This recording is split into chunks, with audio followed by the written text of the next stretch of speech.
Hello students, आज हम लोग भाषा की प्रकृति के बारे में पढ़ेंगे। भाषा की प्रकृति क्या क्या होती है और क्या क्या है, इसके बारे में आज हम लोग पढ़ेंगे। सबसे पहले हम लोग भाषा की सामान्य विशेषता या प्रकृति पढ़ेंगे। तो चलिए देखते हैं क्या है।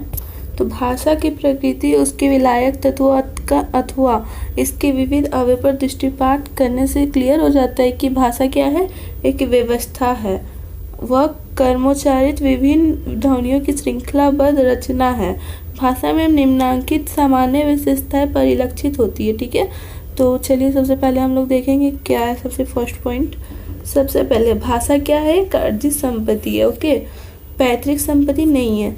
मतलब कि इसका हम लोग ले उदाहरण में, तो मानव शिशु माँ के पेट से कोई भाषा सीख कर नहीं आता, बल्कि जिस भाषा के बीच में उसका जन्म होता है, उसका लालन पोषण होता है और जो भाषा उसे रेगुलर सुनने को मिलती रहती है, वह वही भाषा सीख लेता है। यदि शिशु को मानव समुदाय से ही अलग रखा जाए तो वह कोई भाषा नहीं सीख सकेगा। ओके, अब इसको हम समझाते हैं, ध्यान से देखिए। जब हम लोग का मान लीजिए जन्म इंडिया में हुआ, ठीक है, इंडिया में हम लोग हैं, लेकिन हम लोग वहाँ क्या करते हैं, यूके में जाके रहने लगते हैं। यूके में अगर रहने लगे तो हम लोग क्या करते हैं, यहाँ का इंडिया का मातृभाषा हिंदी है, लेकिन यूनाइटेड स्टेट हम लोग अगर चले जाते हैं तो वहाँ पे हम लोग इंग्लिश सीख लेते हैं। तो बस यही बात है कि अगर हम लोग का जन्म कहाँ होता है, इससे हम लोग को कोई मतलब नहीं है। हम लोग किस माहौल में रहते हैं वो मतलब करता है। ओके, तो चलिए नेक्स्ट देखते हम लोग क्या है। तो भाषा एक अनुकरण जन्य प्रक्रिया है। दूसरा पॉइंट ये हम लोग का, अनुकरण द्वारा ही भाषा सीखते हैं और यह प्रक्रिया ही भाषा की परिवर्तनशीलता का या दूसरे शब्दों में विकासशीलता का एक प्रमुख कारक है। शिशु माता पिता भाई बहन आदि से भाषा का व्यवहार सुनकर स्वयं कहने का प्रयास करता है। जब हम लोग बच्चे होते हैं तब हम लोग जो अगल बगल सुनते हैं, जैसे माँ सुनते हैं, पापा सुनते हैं, भाई बहन, ये सब हम लोग सुनते रहते हैं, दादा दादी सुनते हैं। तो सबसे पहले हम लोग के माइंड पे ये लैंग्वेज कैद कर लेता है और हम लोग बचपन से ही ये सब सुनते हैं, तो हम लोग इसको अच्छे से बोलने सीख जाते हैं। यही बात है कि भाषा एक अनुकरण जन्य प्रक्रिया है। चलिए तीसरा पॉइंट हम लोग देखते हैं क्या है। भाषा क्या है? एक सामाजिक प्रक्रिया है। सामाजिक प्रक्रिया मतलब सामाजिक परिवेश में ही उसका जन्म विकास अर्जन का प्रयोग होता है।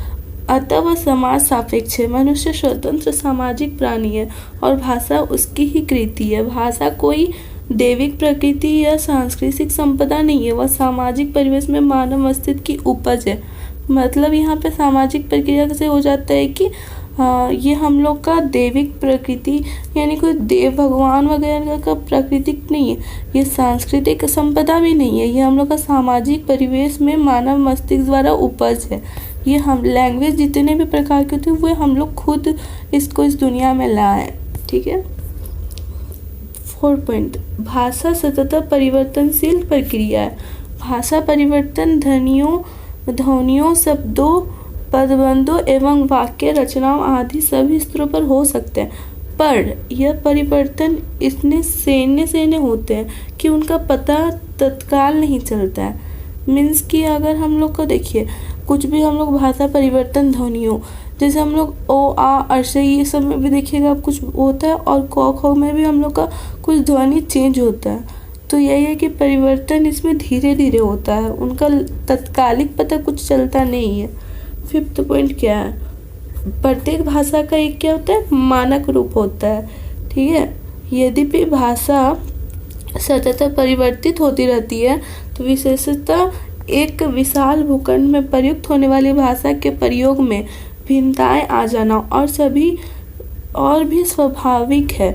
इस कारण विभिन्न भागों में उनकी ध्वनियों के उच्चारण, शब्द एवं रूप रचना अनुतान में ही नहीं बल्कि वाक्य रचनाओं में भी अंतर पाया जाता है।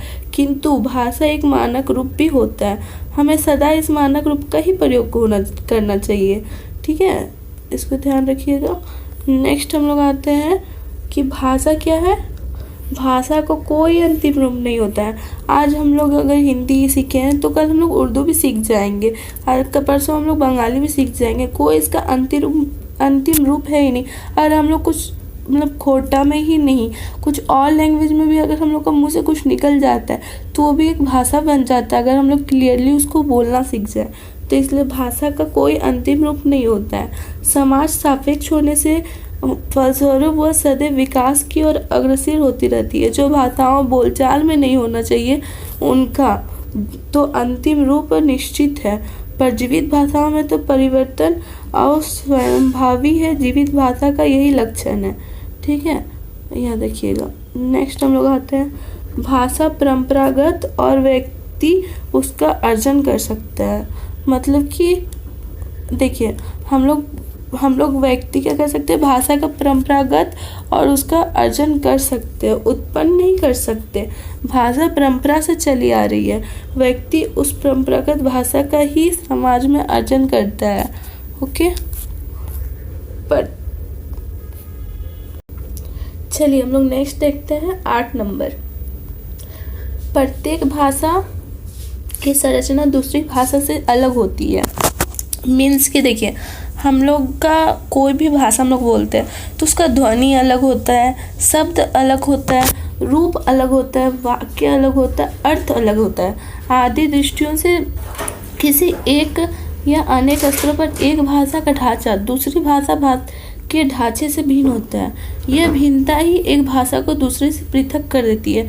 अब हम लोग 9 नंबर देखेंगे कि क्या होता है। भाषा स्थूल से सूक्ष्म, अपरिपक्वता से परिपक्वता की ओर विकसित होती है। ठीक है, 9 नंबर पे ये हम लोग, अब इसका हम लोग डेफिनेशन देख लेते हैं। भाषा अपनी प्रारंभिक अवस्था से सूक्ष्म भावों और अनुभूतियों को व्यक्त करने में समर्थ नहीं है। उसका शब्द भंडार भी कम हो रहता है और संरचनात्मक गठन भी स्थिर रहता है, लेकिन कालांतर में वही भाषा समृद्धिशील हो जाती है। ओके, नेक्स्ट हम लोग देखते हैं क्या है। 10 नंबर, भाषा संयोग अवस्था से वियोग अवस्था की दिशा में विकसित होती रहती है। ठीक है, आधुनिक भाषाओं के इतिहास और कर्मोत्तर विकास के शास्त्रीय अध्ययन से सिद्ध होता है कि भाषा संयोग से वियोग की ओर अग्रसर होती है। ठीक है, हम लोग 10 नंबर भी क्लियर हुआ। मतलब कि आधुनिक भाषा के इतिहास, मतलब जो इतिहास है भाषाओं का, वो कर्मोत्तर विकास के शास्त्रीय अध्ययन से सिद्ध होता है कि भाषा संयोग से वियोग की ओर अग्रसर होती है। मतलब हम लोग का पुराना ज़माने में जो भाषा हम लोग बोलते थे वो धीरे धीरे और विकसित होती है, इसका मतलब यही होता है। नेक्स्ट हम लोग चलते हैं 11 नंबर पे।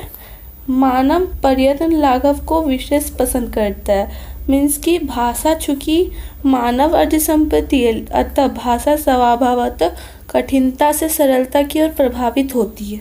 हम क्योंकि देखिए, भाषा का तो उत्पत्ति हम लोग से ही हुआ है, तो हम लोग भाषा को इजी भी बोल सकते हैं। मतलब स्टार्टिंग में कठिन से सरलता की ओर प्रभावित होती है। Okay, 11 number. देन यहाँ आपका टॉपिक कंप्लीट होता है भाषा की प्रकृति। ठीक है।